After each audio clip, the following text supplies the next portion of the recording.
Well, of course, I was late to the party, so to speak. A reporter had been there, AP reporter had been there very early in the morning, well before dawn, as had the AP Thai photographer. They had found from different sources that what was going on. The AP reporter went back to the bureau to write a story thinking there was a lull and it was quiet. And he called the bureau chief, who said, "Have you called Yulovich?" He said, "No."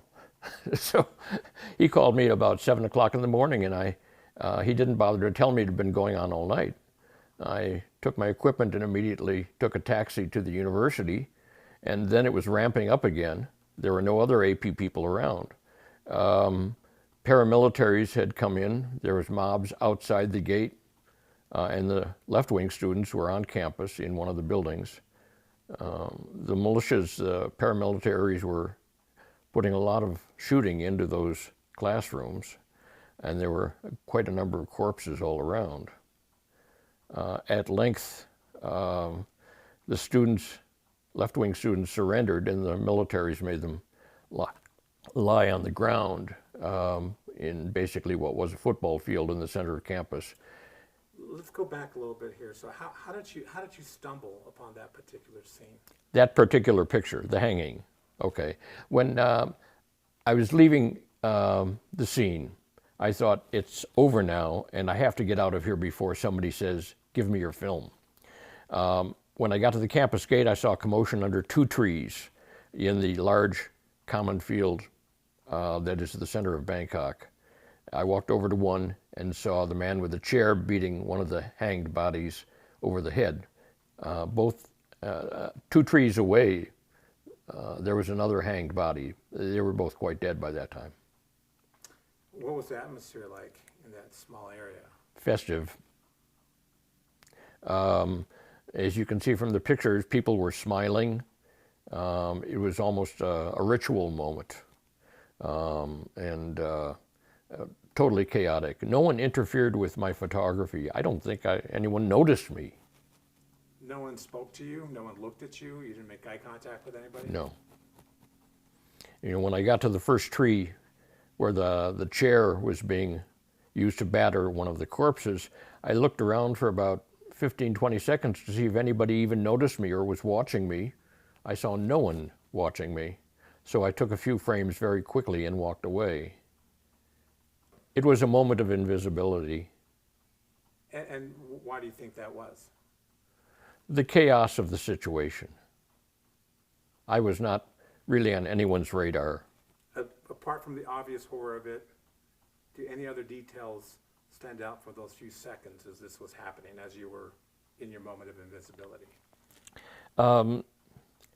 The incongruity of photographing these awful moments, the hangings, and then walking no more than 100 yards and hailing a taxi to go back to the bureau, you know, from the frying pan, out of the frying pan, so to speak. How were you reacting to that?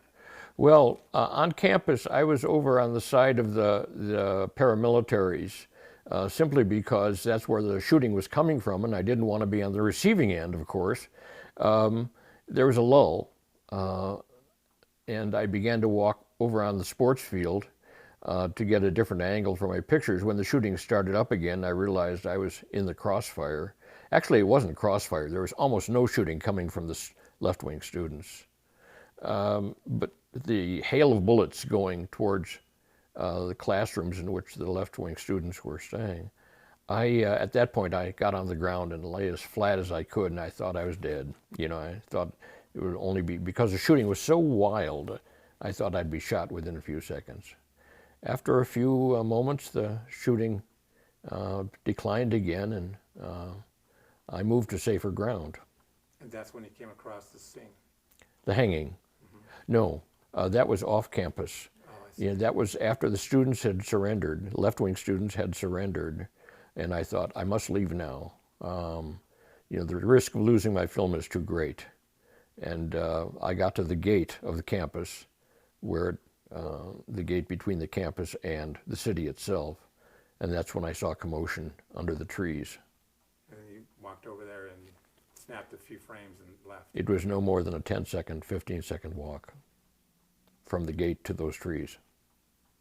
And you know, I would imagine that at those times that you didn't have the auto rewind or auto forward, you actually took. That camera that I used did not have a motor drive. It was a fairly simple Nikon lower-end camera. I realized the images I was making were somewhat backlit and would be somewhat underexposed, but I thought I can handle that in the darkroom easily. I'm not going to futz with it. You know, it's time to take a few frames and get out of here with my skin. And how many frames did you take? I mean, this is a photographer issue question, but. At the hangings. At the hangings, yeah. I'd say about 3 to 5 frames of each of the 2 hangings I photographed. Did any details stand out from those few seconds this was happening? As I passed through the gate, and it was a chaotic scene, and I was photographing a lot of things, but at the gate there was an elderly German tourist with an 8mm movie camera, and he seemed to be having the time of his life. And I screamed at him, "Mister, get out of here, you're in terrible danger." He ignored me.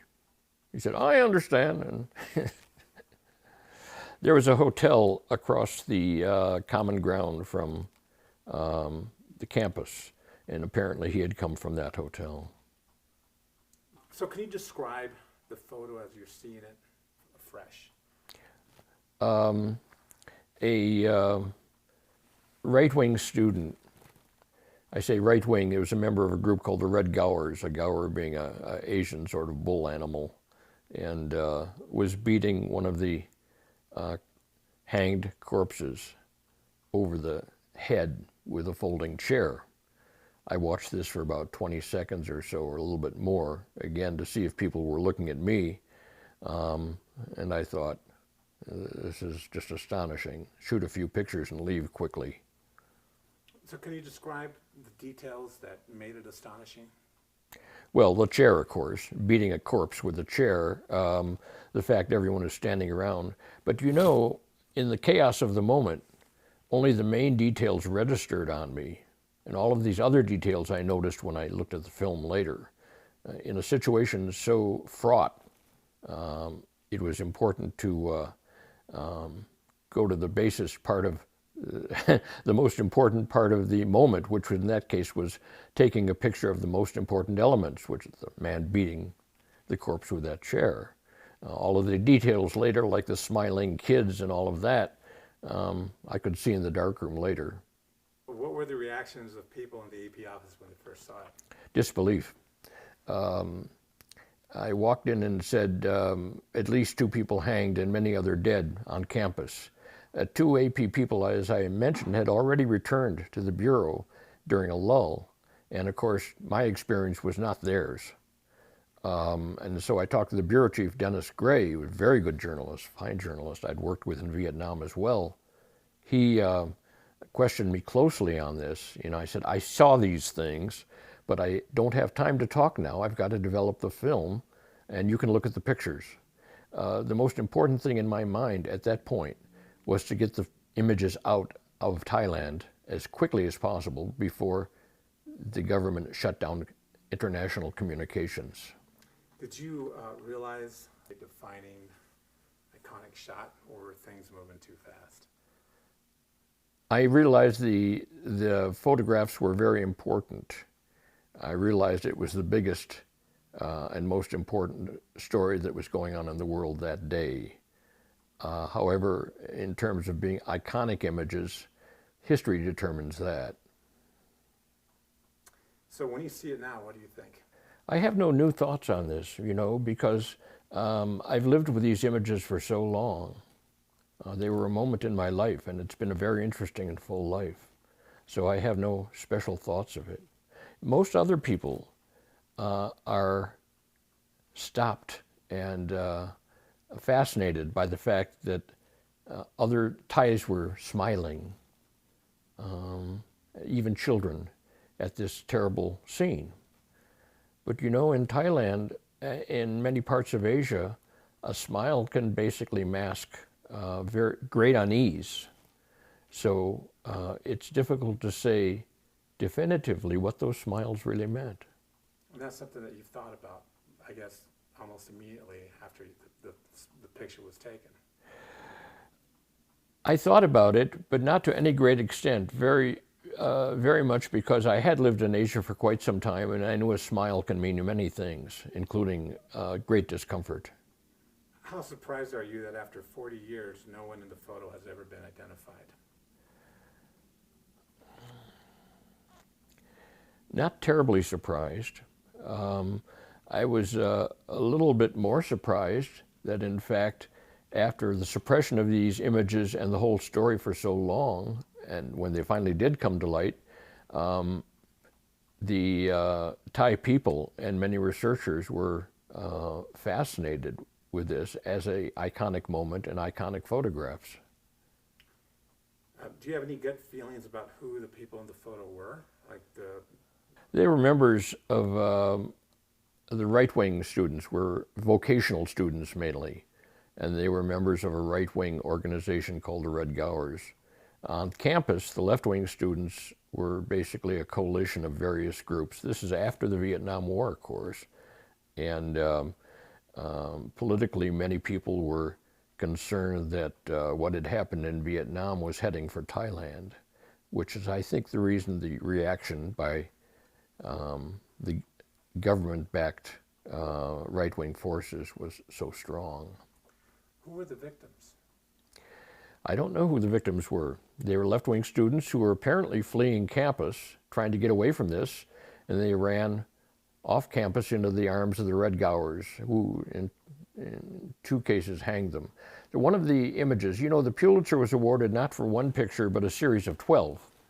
One of the pictures shows two cops manhandling a left-wing student who is panicky out of the gate. And a right-wing student is standing in front of them and is about to paste the left-wing student in the face with a big fat punch. So basically the two student groups were quite different. The vocational students outside and inside university students. Why does this photo still resonate 40 years on? Well, Thais look at this image, I think, as an indication of their politics and also national character. Thais, I do believe, generally look at themselves as a gentle people. There are exceptional instances of the opposite, and this is a fascinating one. It also resonates to Thai politics over the years, where the military has been stronger or weaker depending upon the environment. Thailand is the one country in the region which never was colonized by Western imperial powers. So it's very much an authentic history and government within its own borders. So this is sort of a reflection that things can go haywire. Very much so. And a constant, these days, a constant quest to understand how they did that and how it happened. It's coming up on the anniversary, and it's, you know, Jerry Harmer in Thailand is doing this anniversary piece. I've noticed, and I was a little bit surprised by that. Did you see the article that the University of Wisconsin Alumni Magazine did on their professor Tong Chai? Oh. I went back to Wisconsin, Madison, my alma mater, to photograph, have a photo show of my images at the journalism school. And I was introduced to a man named Tong Chai Winenchkul, who is in the history department. He was a student on the left-wing side at that time. He escaped from campus but was later caught and jailed for 2 years. And after he got out, he went back to school and made his lifetime quest the understanding of what had happened that day. He was at that point teaching at Wisconsin. Did he know the victims? They're still trying to figure out who they were. No, he didn't know the victims. There were quite a number of left-wing students out there that day. University students. Who were killed, who died? Yeah, I think the guessing was 40 to 60 that day. Drowned, shot, and 2 hanged. Or 3 hanged. Some stories say 3 hanged. I saw 2.